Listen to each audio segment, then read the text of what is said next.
भूप सहस्त्र 10 एक कई 12 और दुल्हन कितनी है एक सीता जी। और राजा कितने गए धनुष उठाने 10,000 राजा। अगर 10,000 राजाओं ने धनुष तोड़ दिया तो सीता जी जयमाला किसे पहनाए। अब भाई चौपाई में तो यही लिखा है, आप लोग खूब रोज अखंड रामायण सुनते हो।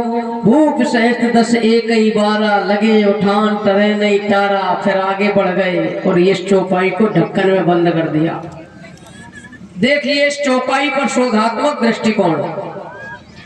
इस चौपाई में लिखा है भूप सहस्त्र 10 एक कई 12 गुरु के सानिध्य में रामचरितमानस समझने का सुअवसर मिलता है, तब बात समझ में आती है। 12 माने यहाँ एक बार से नहीं है, एक बार में 10,000 राजा नहीं गए, बल्कि पूरे दिन में एक एक करके राजा गए हैं। एक राजा जाता है, जब धनुष नहीं उठता है तो शर्म की वजह से सिर भी नहीं ऊंचा कर पाता और लौटकर ऐसे बैठ जाता जैसे भीगा कौवा।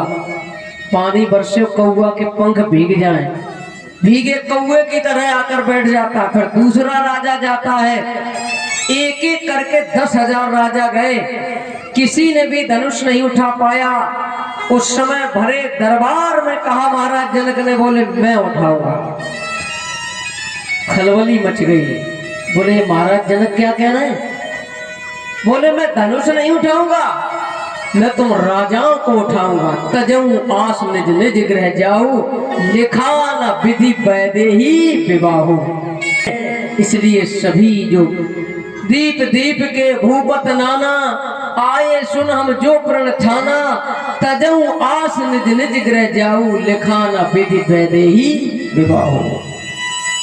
महाराज जनक विलाप करने लग जाते हैं और फिर क्रोधित होकर कहते हैं, अब जन को माखे वटमानी, वीर विहीन मही मैं जान।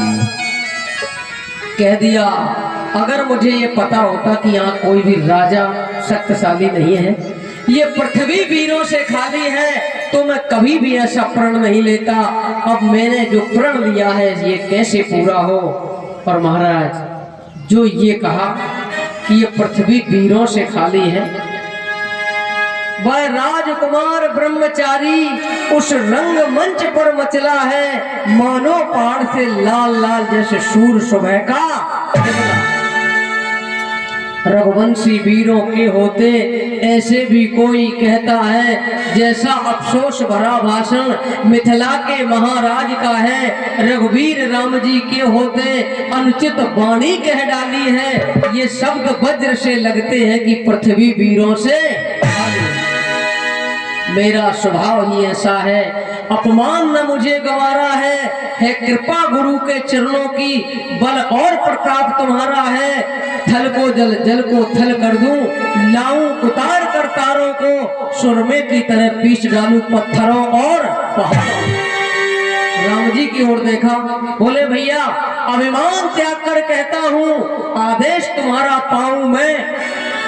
बोले आदेश तुम्हारा पाऊं मैं, तो धनुआ की है क्या विषाद सारा ब्रह्मांड उठाऊं। अगर आप मुझे आदेश दे दे तो पूरी पृथ्वी को जैसे गेंद को उठाया जाता है, पूरे ब्रह्मांड को मैं उठा दूं। महाराज राम जी से बोले मैं आज्ञा पाऊं आपकी तो हाहाकार कर दूं। भैया राम अगर मैं आदेश आपका पाऊं तो हाहाकार कर दूं। अरे एक धनुष के 2 टुकड़े क्या 2,000 कर दूं।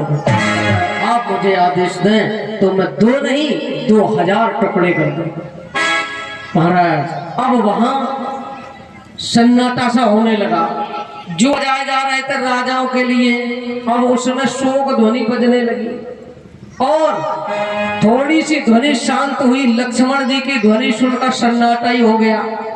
और फिर अभी तो जनक बाकी रह गए, अभी राजाओं को देखकर कह रहे थे, अब जनक की ओर संबोधन कर रहे हैं।